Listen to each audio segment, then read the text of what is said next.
Schultz here, and I am so excited because today we're going to be reading one of my favorite stories that is usually told around the holiday season. This story is also performed in a different way. It's performed as a ballet. A ballet is a type of dance. The dancers perform a story without any talking or singing. So it's just music and dance. One of the most famous ballets is the same story that I'm going to tell you that's performed usually in the holiday season. It's called The Nutcracker. So today we will read the story of the Nutcracker Ballet, written by Vladimir Vagin, and also in some parts listen to the music written by Peter Tchaikovsky. Let's get started. The Nutcracker Ballet, written by Vladimir Vagin. It was Christmas Eve, a night for magic. Anything could happen. Clara and her brother Fritz waited outside the door to the parlor. Their cousins crowded around. Would they catch a glimpse of the presents? Of the tree? The children spilled into the parlor. The tree, full and fragrant, rose grandly before them. Sweets hung from its branches. Candles lit its boughs. Clara's cheeks flushed with excitement. She ran to greet her godfather, Herr Drosselmeyer. He was an inventor and always brought the most unusual gifts, toys unlike the children had ever seen. This year, Herr Drosselmeyer arrived, bearing 3 tall boxes, each wrapped in festive paper and tied with bright ribbon. He opened the first. In the box was a soldier, outfitted in full regimental dress. When the soldier was wound, he saluted smartly and clicked his heels. Harlequin and Columbine stepped out of the next boxes. The 2 clowns tumbled into somersaults, then dove into handsprings. They topped it all off with a sprightly jig. Finally, Clara's godfather brought out a small wooden soldier, no bigger than a doll. The soldier's hair was snow white. His head was large and his features coarse. Herr Drosselmeyer placed a nut in the strange soldier's mouth. Crack! The soldier was a nutcracker! Herr Drosselmeyer handed Clara the nutcracker and sweet nut meat. Before Clara could taste the treat, Fritz bounded up and grabbed the nutcracker from her. He jammed a nut in its mouth. Snap! With one careless tug, Fritz broke the nutcracker's jaw. The children's father grabbed Fritz by the collar and scolded him roundly. Herr Drosselmeyer shook out a handkerchief and wrapped the poor soldier's jaw, repairing the damage as best he could. That night, after the party, when the others had long since retired to bed, Clara crept back to the parlor and cradled the wounded soldier in her arms. The hour drifted toward midnight.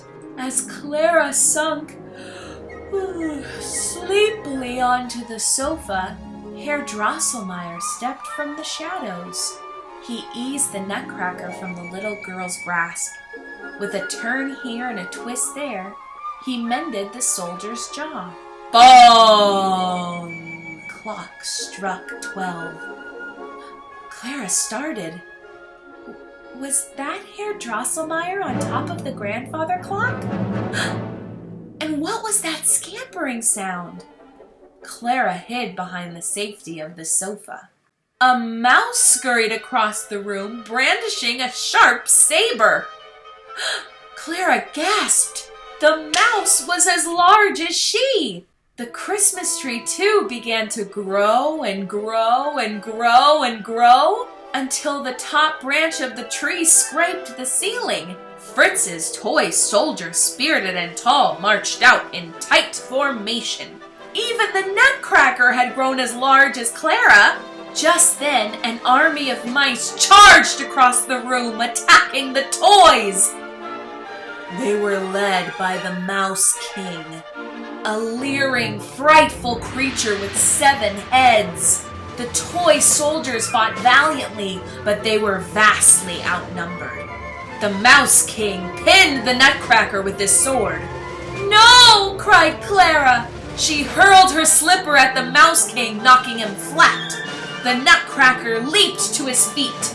He thrust his sword through the Mouse King's heart. The toys were the victors! He lifted the crown from the Mouse King's head and placed it atop Clara's. As the Nutcracker crowned Clara, the walls of the parlor dissolved into the night. Clara found herself standing at the foot of a snow-swept hill. White stars glistened in the blue-black sky. Snowflakes fell as softly as blossoms. Before Clara's eyes, the Nutcracker shed his awkward wooden figure and turned into a handsome prince. He tossed back his cape and bowed deeply before her. Clara glanced down. She was now dressed in a gown of rich brocade, the gown of a princess. Was this a dream or enchantment? The prince took Clara by the hand. He led her to the edge of the icy bright shore. Clara and the prince stepped aboard a boat with a graceful billowing sail. The boat floated up a river of nectar and honey. It passed trees hung with peppermint drops and arrived at a palace studded with sugary glazed spires. "My home is the land of the sweets," explained the prince.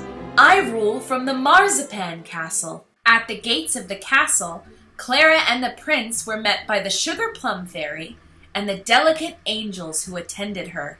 "Welcome home!" the fairy greeted the prince. Then the prince told of his battle with the Mouse King and introduced his friend. "Clara was brave in battle," he said. "She struck down the Mouse King and saved my life." With great ceremony, Clara and the prince were led to the banquet hall, where they took their places at a grand throne set with trays of sweets. The sugar plum fairy beckoned her troop of delicacies. "Let the celebration begin," she proclaimed. First to perform were 2 hot chocolates. They danced a Spanish fandango, a click with castanets.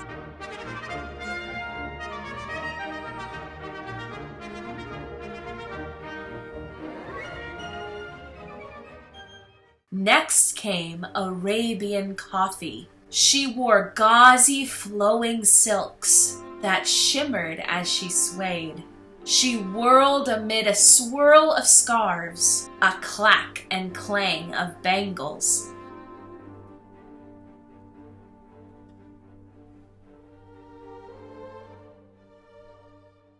The Chinese tea dancers flooded their fans.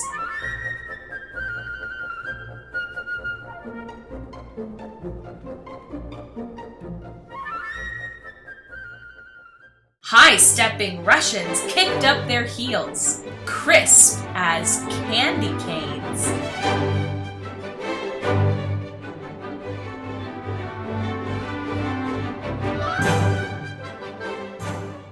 Mother Ginger rustled in next, wearing an enormous hoop skirt. When she parted her petticoats, children tumbled out, 6, 7, 8, and more.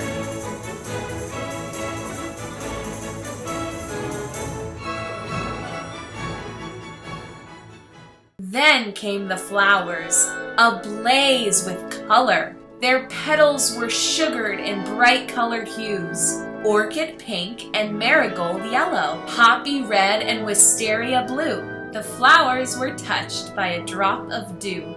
As each was watered, it sprang to its toes and joined the others. Together they danced the waltz of the flowers.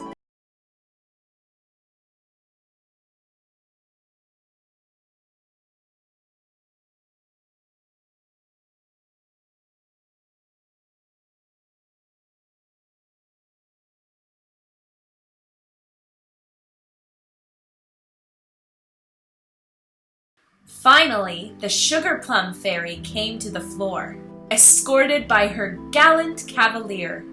The two performed an elegant pas de deux, a fitting finale to all the dances of the Candy Kingdom.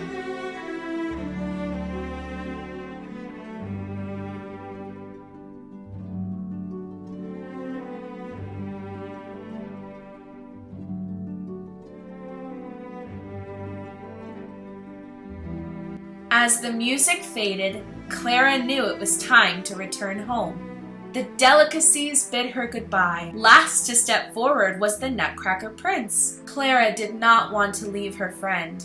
"I'll never be far away," the prince reassured her. He promised Clara that they would see each other again one day. On Christmas morning, Clara awoke snug and warm in her own bed.